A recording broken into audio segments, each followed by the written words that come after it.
Hey guys, I'm T and welcome to the channel. If you're new here, we make trendy and fun crochet tutorials twice a week, and if you haven't already, smash that like button, drop a comment down below, and subscribe to join in on the fun. For today's tutorial, we're making more crochet accessories, this time in the form of ear warmers. This headband is a perfect use case for fuzzy yarns, keeping you toasty and feeling comfy, all while being a breeze to make, taking almost no time at all. Speaking of, if you're looking for quick and easy crochet projects, you are in the perfect place. We have hundreds of modern crochet tutorials and patterns, including many eensy-weensy patterns for your pretty little hands, with even more dropping twice weekly, so consider clicking the bell to subscribe and you'll never miss an upload. Also, do me a huge favor and give this video a big thumbs up if you like it, or 2 thumbs down if you don't. Either way, it's a great way to show support so I can keep putting out free tutorials every Wednesday and Sunday. Now, it's time to get on the show, so without further ado, for this project, any category 5 yarn will work, but I used a total of 35 grams of yarn, and that's just about 40 yards if you're stateside. As for tools, a 6.5mm hook, scissors, stitch markers, and a tape measure.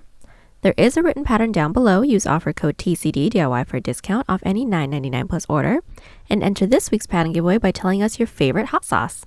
I've had many phases when it comes to hot sauce, but I'm currently loving Louisiana hot sauce. Details for the giveaway down below.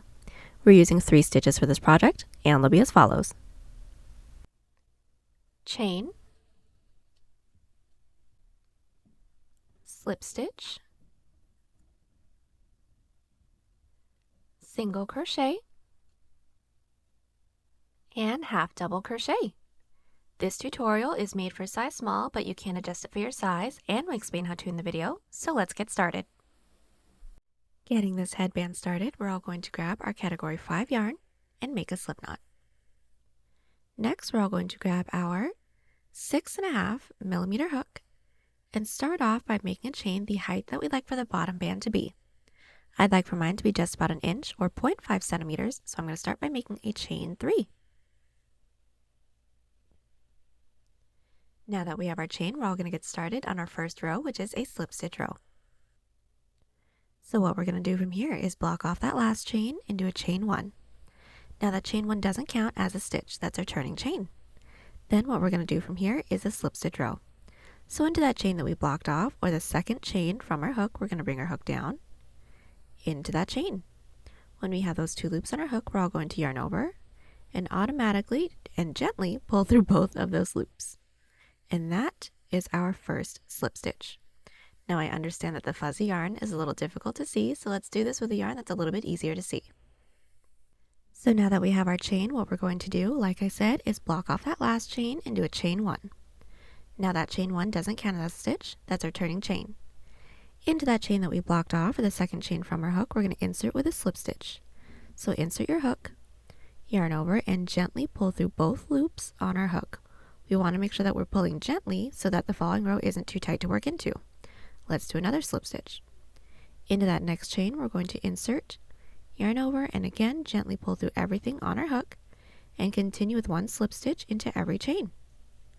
Once we reach the end of our chain, our following rows for the bottom band are going to be back loop slip stitch rows. So simply chain 1, flip our work, and now find the first stitch from our previous row and inserting into that back loop, or the loop that's furthest away from us, we're going to insert, yarn over, and still gently pull through everything on our hook. Again, into that next stitch's back loop, insert, pull through everything, and that's it.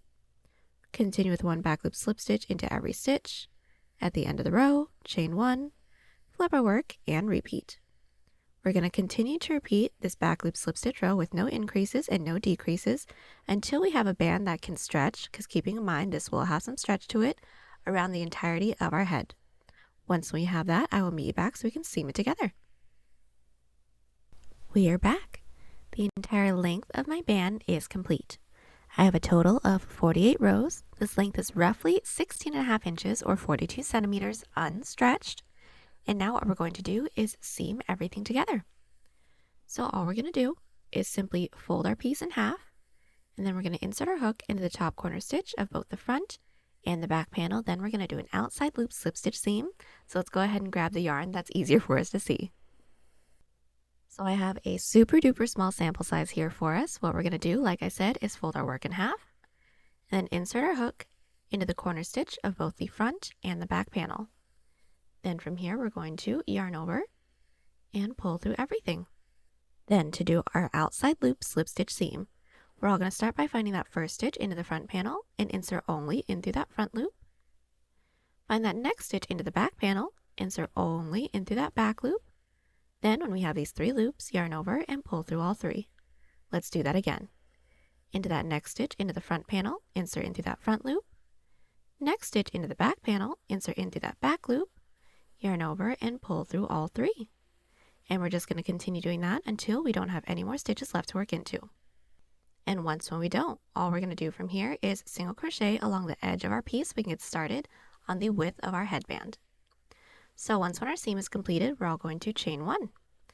And all we're going to do is put 1 single crochet into every side row. So I quickly undid the seam just to make this a little bit easier for us to see. But it should be the same for everyone. This is my first side row right here, which is this divot. All I'm going to do is find that top loop and insert, starting with 1 single crochet. Into my next side row, which is this raised row, I'm going to find that top loop and insert with 1 single crochet as well. Once more, this is my next side row, which is this divot. Find that top loop and single crochet. And my next side row right here, which is this raised row, find that top loop and single crochet. We're going to continue to single crochet around the entirety of our headband, just putting 1 single crochet into every side row.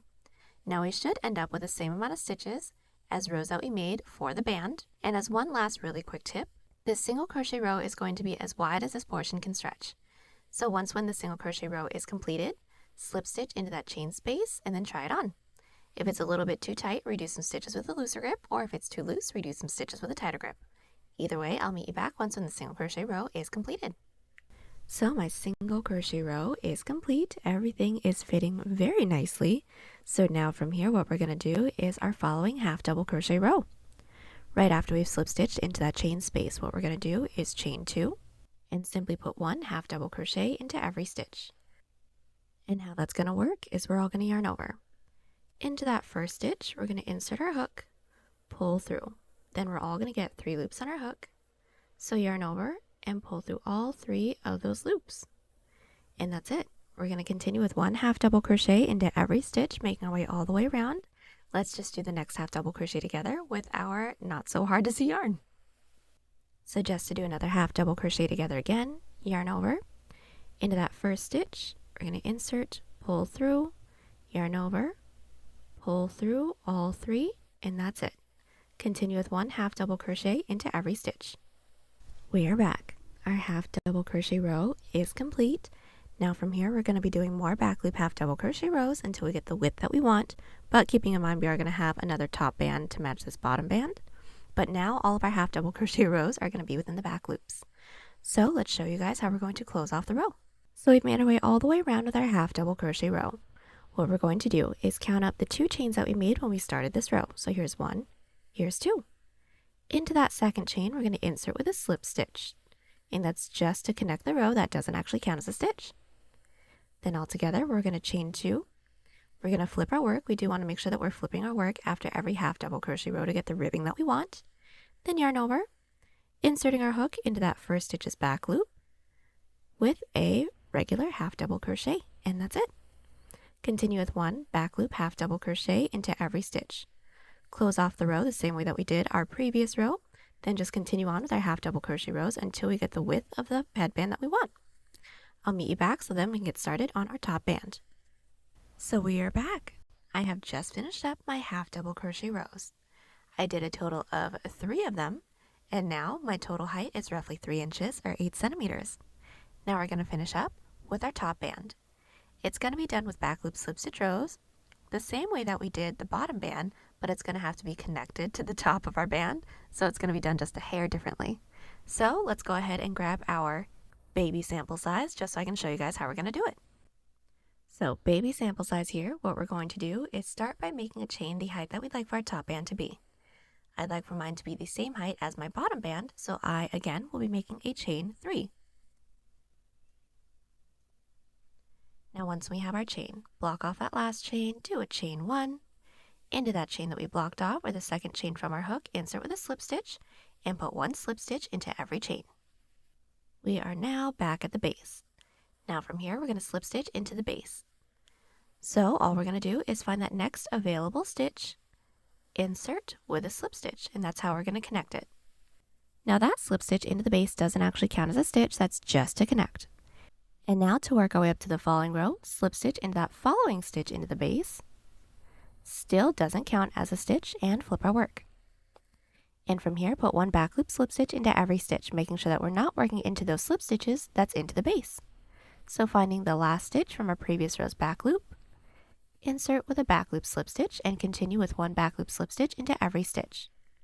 Now once we reach the end of the row, we're going to chain one, flip our work, and then put one back loop slip stitch into every stitch, and I'll meet you back at the base once more.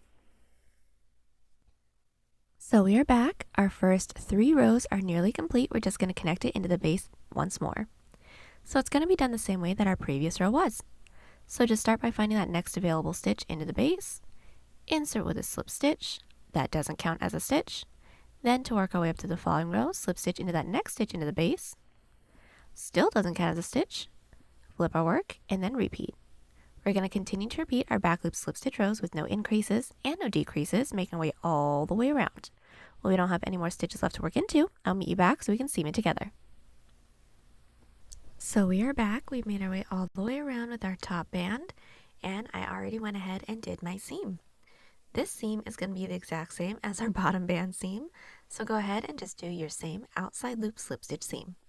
When we don't have any more stitches left to work into, do a chain up and one and cut. Then once we have that completed, we are all done. Last thing we're going to have to do is just weave in all of our ends. There you have it. Hope you enjoyed the tutorial. Join us on Instagram, Pinterest, or Twitter. Those links are down below, and don't forget to like and subscribe to the channel if you haven't already. Catch you on the next one. Bye!